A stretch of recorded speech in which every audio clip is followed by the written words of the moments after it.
University of Missouri Healthcare knows you've got better places to be than in a hospital. That's where our world-class technology and highly skilled medical team come in. We get you home sooner. That's important to you and those who wait for you. Rufus, guess who's home?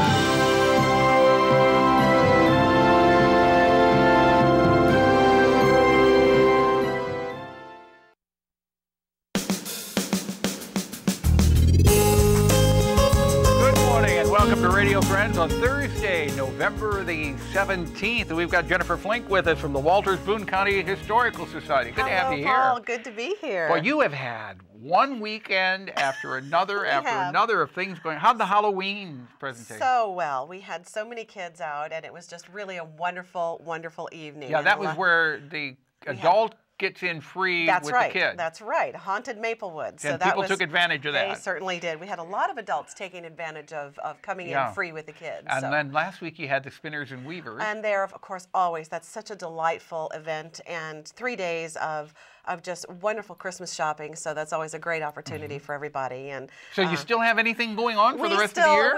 We do. We have a couple of things coming up. We are actually just kicking off our fundraiser, and this is our holiday fundraiser. But it's kind of a win-win-win thing for everyone. So we partner with the Candy Factory, and they produce a special butter toffee. We call it Tiger Bark. And it comes Tiger Bark? Tiger Bark. Not growl. No, not Tiger Growl, Tiger Bark. Okay, all right. Tiger Bark with the Candy Factory and what? With the Candy Factory. Absolutely perfect butter toffee, hand stirred in a copper kettle, coated or enrobed in milk chocolate. Oh my. And packed specially in gold boxes. And it's available for giving. It's only $21 a box for a pound. And I know people who literally bought 3 boxes and stashed them so that they could have a piece every day last year. And people buy these. So you've done this before? We've done this before. And people buy these for gifts. They make, here's the ultimate thing. An employer or a boss could buy these as a Christmas gift for their employee.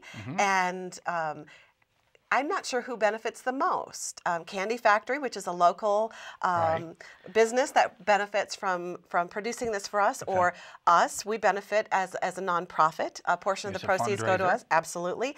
The owner gets to be, or the boss gets to be the greatest boss in the world for giving a pound of chocolate to somebody for Christmas. And the person who gets the gift, they might be the biggest winner of all. Yeah, and you forgot to mention the dentist. And the dentist who gets the bill. Exactly. So there's 4 or 5 people that are going to benefit from this. So this is a wonderful fundraiser. It was so successful last year, and we're so delighted to be able to partner with the Candy Factory and do something. You know, put this together in a way that's fun and exciting. And exactly. And you know, the Walters Boone County Historical Society is a gem, a pure gem in our community. It is. It's wonderful. Well, we were talking some time ago. How many photographs or negatives do you have? And it numbered in the hundreds of thousands, hundreds of thousands. We probably have 500,000 for sure. 500,000 negatives. We did receive another small collection, so I know that we are over our 500,000. We're probably closer to 650,000. Are you ever going to be able to display all of these photos? Probably not. It would be something that we would have to. You have to understand that this is about a century's worth of photography in Boone County. And what we've done, we are conserving them. They're in climate-controlled vaults, and we are going through and labeling and cataloging each individual negative. We have a number of glass negatives. We have a number of acetate negatives, and this just it's a chronicle of Boone County that is phenomenal. And the next thing that I will be doing, I'm writing a grant to help to enable us to develop this project and digitize it and make it available online. Something else you did, I think it was being digitized. I hope this project is still going on, but it was started, I want to say, 3 or 4 years ago, where you were asking people who are longtime residents of Boone County, 60, 70, 80, 90 years, to record our oral history program.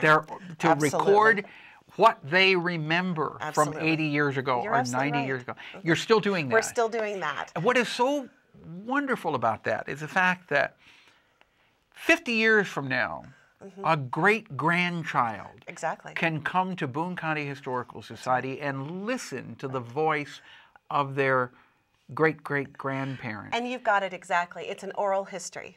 And there's something very, very unique. You know, National Public Radio has, I can't believe I've forgotten the name of the program, but they do an oral history that they play on a regular basis. And so this is exactly like that. You're hearing the sound of the voice, the vernacular of the time. Yes. And the next thing that we're looking for are World War II veterans. So we do have a program that we have just launched.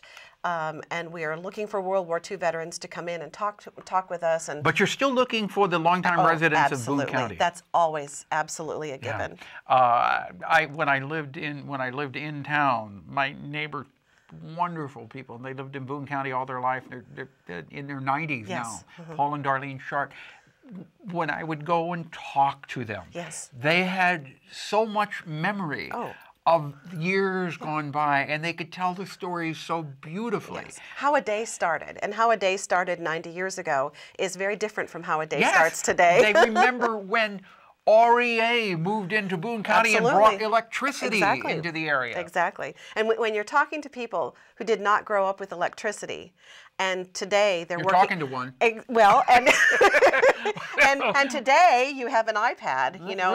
That changed, just that change in how information is accessed and how you perceive. I bet you always had electricity, didn't you?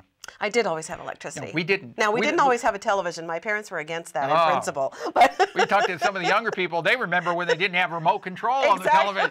But you had to get up and do that. Right. We, when I was a kid, we did not have electricity out where I lived, out in the county, in the country. Right. And we had a Delco unit that my father used to have to run each evening when he came home. It was a generator, and we'd charge the batteries. The batteries would last maybe 24 hours. Wow. And by the end of the 24 hours, if my father wasn't home, the lights would start dimming. Slowly. You could have one thing on at a time, and that was it. I can't do my homework, Mom. The lights are too dim. But yeah, so if you want more information on any of this, our wonderful fundraiser, we have Christmas, a Boone County Christmas coming up at Maplewood, and that'll be the first 2 weekends in December. And in the meantime, we are looking for oral history.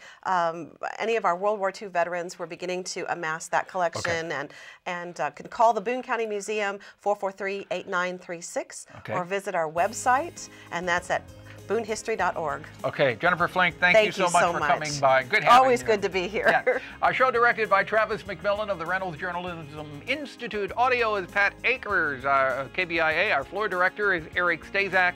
And our assistant producer and guest coordinator, Uncle James Mauser. Tomorrow we're going to talk about grass farming. I know, grass farming. Grass farming. That? Yes, all right. CLA.